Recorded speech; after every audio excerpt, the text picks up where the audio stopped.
Hmm, my people, this one na Nigeria, my country. This video I go put am for una make una sit down, make una watch am. Una know say na October 1st. E suppose to be our independent day. Nobody gree celebrate am. Why? Ask yourself why. Wetin dem dey celebrate for there? Wetin good for there? Road no be road, light no dey, nothing dey, hungry wan kpai people. My people, as I see this video now, I say make I bring am come for una because somebody video am October 1st. They say make una see the way where Akwa country be. Make una see Benin City. I no know sha o. You know say some people dey for this abroad most of them dey talk say dem wan go house. Dey talk am well o. No be say na bad thing o. But if you dey see where you wan live, where you dey live now, compared to where you dey go, you go say Benin wey Edo wey Tawu go down, una who yeke. That one na person wey do go back. Road no be road, nothing good, nothing. I no know as I wan take talk am.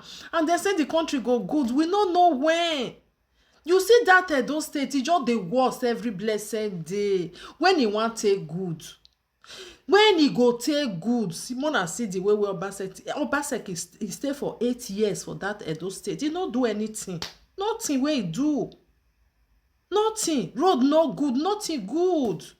They no fit do something wey be say people go dey think say see how this place good, see how this place, you no understand, so that people go dey think say you know wetin, I wan go my place.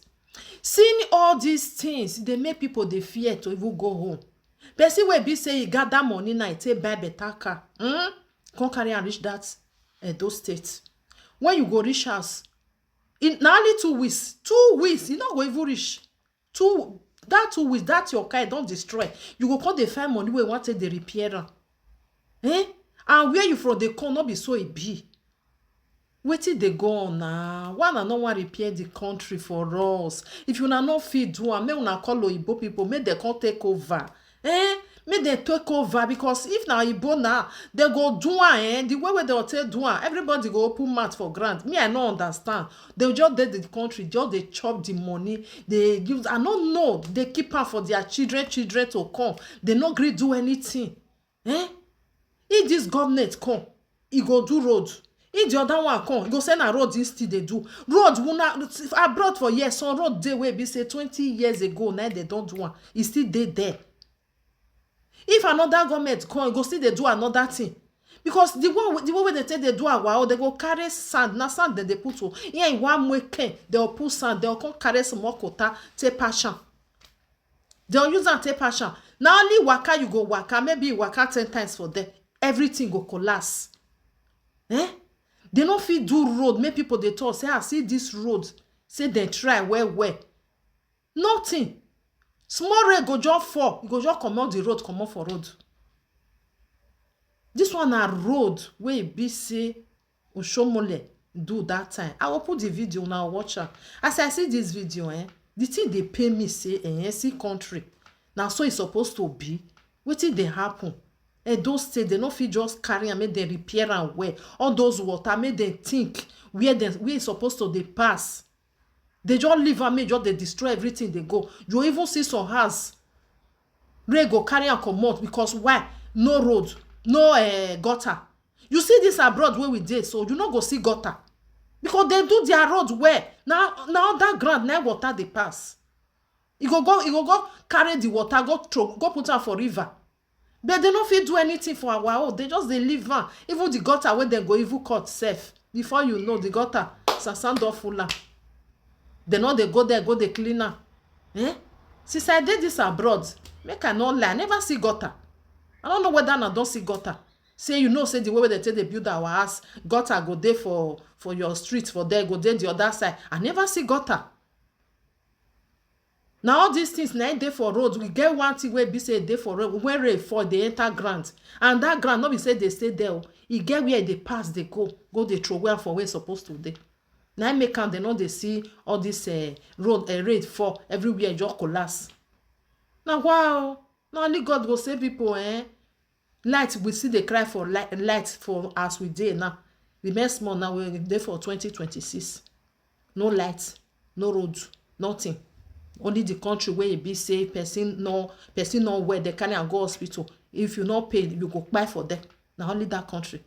Sometimes I even dey fear to say, okay, to say I want carry my load, I want go sit down to do work, to do waiting. Only for visit and don't come back. Finish. Because if you go look am, may God not let anything happen. You just buy for nothing. You'll see people where be say maybe they want to do operation. I don't see person pikin buy for inside belle.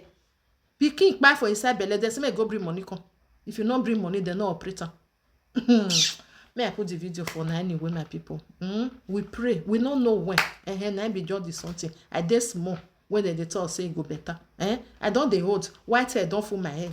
I never see it go better. I never see am. The thing they want every blessed day. Anyway, una bye oh. That's all we see am. Independent day. Who go come say happy independent day to do waiting? Wetin dem dey happy for them? Where be say everywhere get as it be. Now God go save that country, I've been a carrier to know someone. So as today is Independent Day, we came to show you guys how independent we are in our state. As you can see, the last governor we work on this road. You see why I always praise Adams Oshiomhole for his good deed. Now he be the last governor we taught this road. We take be like this. So ever since, there have never been no development around here. As you can see, even as bad as the road, it's still retaining tensions and how solid the road look. All this place are drainage because it's been years that they have come for maintenance and all of it. They are all messed up. So as you can see, everybody is struggling around here. Manivia do say ti manawe imaye awe swimming Olympic yetu ma must to because we are gonna 5 by 5, 6 by 6, 12 by. Oh, be upu. So we go the other side with us here. We go go malaya ezokwa wala gwale ze ware mi wari fata ba be biscuit yi wa die ara tomle ube yeze ezi ko bai oye wa na ma so la fi la Libya ube me ya ni kiawe casket yi re ya ma lu wa uko na ne accident be kera so ni ya be kera do de casket then the cool why are familiar with area now? Wala igere. We get money for we do. Wa be a popular tumble. We dey that video. That video for here, that tumble.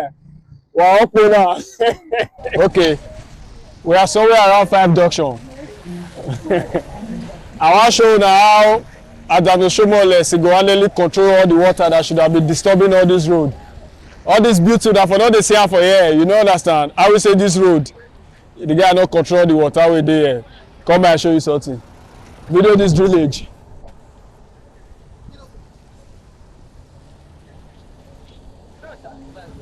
You see how? So you see how? Push out go that side. See, so this drainage now, it come from here, enter road, go this side, to the other side. So now, I will walk across now, Mona Observer. You want to join the other side of the road? You can see how we channel all the water from this 5 junction because nobody for the follow here normally. Show you the same. You see. So from here go reach that side.